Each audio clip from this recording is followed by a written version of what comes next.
Hey fish friends, Zenzo with Tazawa Tanks, back with another video.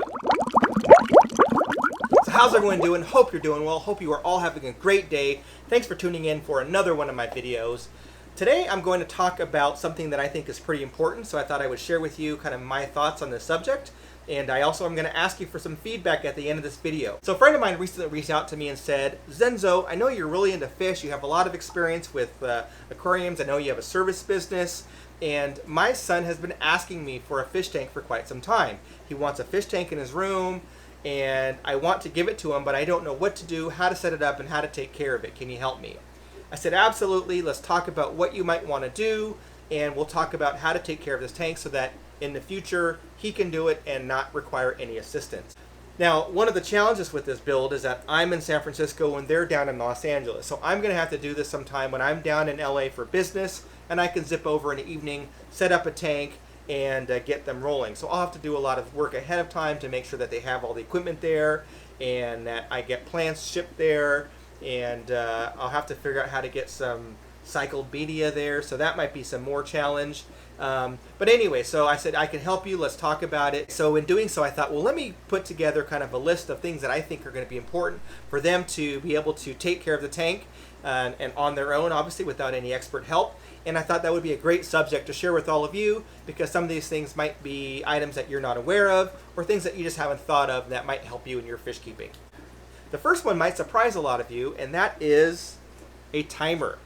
So a timer is really a crucial piece to make your life easy. Now, this is just a simple timer. You can get this at any hardware store, any Home Depot, Lowe's, Walmart, Target. They all have these. They're really inexpensive. This one was probably about $4. You can get fancier ones. I have a fancy one back here that's like a whole outlet kind of a thing with a, with multiple outlets where you can plug in lots of different items, and you can do like a time side and a regular side. But this is just something really simple, and this is for the lighting.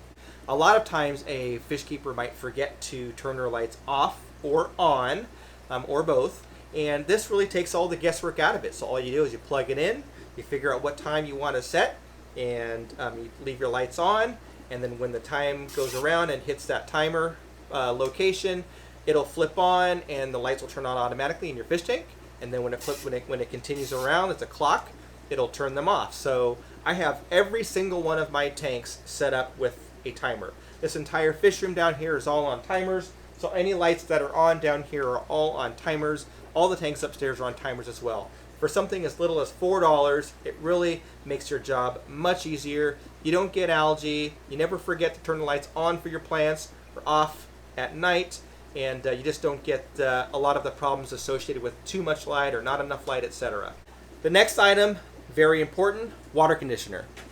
There are a lot of different brands out there. I happen to use Seachem Prime. I also use Seachem Safe, but I have used a lot of the other brands as well, from the Aqueon products to API and Tetra, etc. So I'm not saying that one is better than the other, although my preference is Prime just because of its qualities and its concentration. I also use Seachem Safe for some of my larger tanks, but I buy it by the 2-liter jug because I have so many tanks, obviously, plus I have a service business, so I need to take this with me when I take care of other tanks. The next critical item that I believe is important is a way to measure any liquids that you're going to put into your tank, like your water conditioner. I don't like guessing on how much conditioner to put in the tank, especially with a product like Prime that is super concentrated. So I like using these little pipettes or this little syringe applicator. So this one holds 5 milliliters of fluid, or 1 teaspoon, and this one holds 3 milliliters of fluid.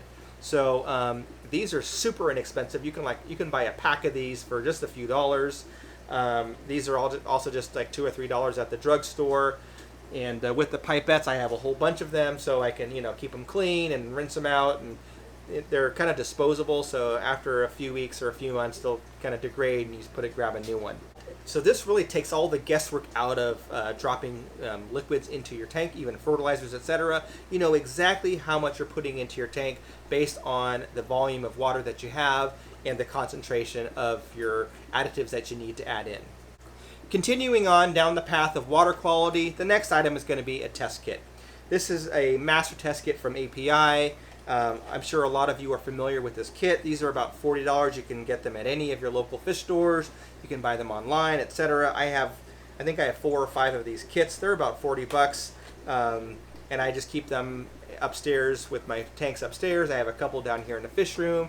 I keep one in the suitcase for my service jobs. So I always have this around, and it's just a very good way to get detailed readings on your tanks. Now, you don't have to use a master test kit if you just want to use something as simple as like Tetra Easy Strips. These are great also for testing your nitrites and nitrates. You will have to get a second container for your ammonia, but they also test like GH and KH and things like that. So these are inexpensive, easy to use, and for a 9 or 10-year-old kid, this might be a little bit too involving, or this might be very simple where they can just open it, dip it, read it, follow the instructions, and you're good to go. The last item on my list is another must-have for every fish keeper, and that is some way to change the water. Now, of course, we can do, siphon with a hose. We can buy a gravel vac and drop that into a bucket and dump a bucket, but most people, it becomes pretty cumbersome to have to carry 5 gallons of dirty fish water around. And if you're a younger person and you live at home with mom and dad, they might not want you to spill dirty fish water somewhere, right? Or even clean water, because it can make a mess. So here you're going to want to have some type of way to take it from the sink or a faucet to your tank and back and forth. And you can use a water changer. So this one's a Python, and this is the brand that I prefer. Aqueon also makes a water changer as well that is very similar in design. They both have a valve that connects to your faucet, and it comes with an adapter for you to be able to use different thread pitches and diameters for different faucets so that it'll work for you. And in this situation, I like the Python one a little bit better. I feel like it's made a little bit better than the Aqueon one. The plastic is a little bit more durable on this one, and the vinyl tubing is a little bit more flexible. I have used the Aqueon one. I have owned a couple. The reason I've owned a couple is because the first one broke, and then I had to fix it, and they sent me a bunch of parts, and I ended up with 2 water changers, and that it broke again, so it didn't work out for me long term, but it was okay. But I do prefer the Python personally. But either one is going to be fine. It's going to do the same thing. It's going to allow you to remove dirty water by creating a siphon with this from the tank and then dumping it into a sink, etc. And then being able to reverse that and have it flow right back into your tank with fresh water. So that was just the 5 items that I thought would be very important for a new fish keeper to have, or any fish keeper to have, to really make their lives a lot easier and make it, the hobby more enjoyable and less stress. Now, getting back to the tank, I do need your advice. I want to ask you guys, give me some ideas on what you think we should build for this kid. So we want to make sure that it's something that's easy to take care of. I want to do something planted, so I want to do a low-tech planted tank. So whatever goes in there has to be able to leave the plants alone. So we're not going to put any African cichlids in the tank because they'll get torn up. I don't want something that's super aggressive, so maybe we'll do some live bears or something like that. But again, this is a tank that this 9 or 10-year-old kid is going to have to take care of by himself. So we want to make sure that it has good filtration, it has peaceful inhabitants, and that the bioload is not going to be too crazy to where he's going to have to do water changes every week, and that we have plants in there that are going to really help in the filtration process. So as far as the budget, I think we're kind of okay there. I think we've got a lot of options as far as what we can do. So I was thinking some kind of all-in-one contained system, maybe some of the Fluval products, or some of the other kind of all-in-one systems that have the tank and the heater and the lights and the filtration all included, a stand. So if you have any ideas on that, as far as the size, maybe anywhere from 15 gallons to maybe 30 gallons. It's going to go in a bedroom, so we can't put a 75-gallon tank in there. So maybe like a 22-gallon cube or a 29-gallon cube. Something like that might be really fun. So I'd love to hear your thoughts on what we should put in the tank as far as fish, what we should put in the tank as far as plants, and maybe some ideas on scaping the tank. So if you have any ideas on that or any thoughts, put it down below in the comments. I really appreciate that.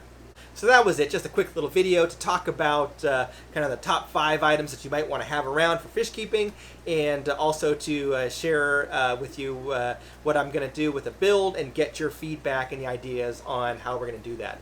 I hope you had a chance to watch the Real Fish Talk. I'm actually filming this before I go up. I'm actually going to be flying up in a couple of days, so I haven't been there yet, but I'm really looking forward to it. By the time this video comes out, it's going to be a week or two after the fact, so I hope you had a chance to watch it. If you didn't, I will put a link in the video, or I'll put it down in the comments below, a link to that video as well as their channel, so that you can go back and watch it. As always, I appreciate your viewership. If you haven't done so yet and you are enjoying my channel, please subscribe, please hit that notification bell. Catch you on the next one.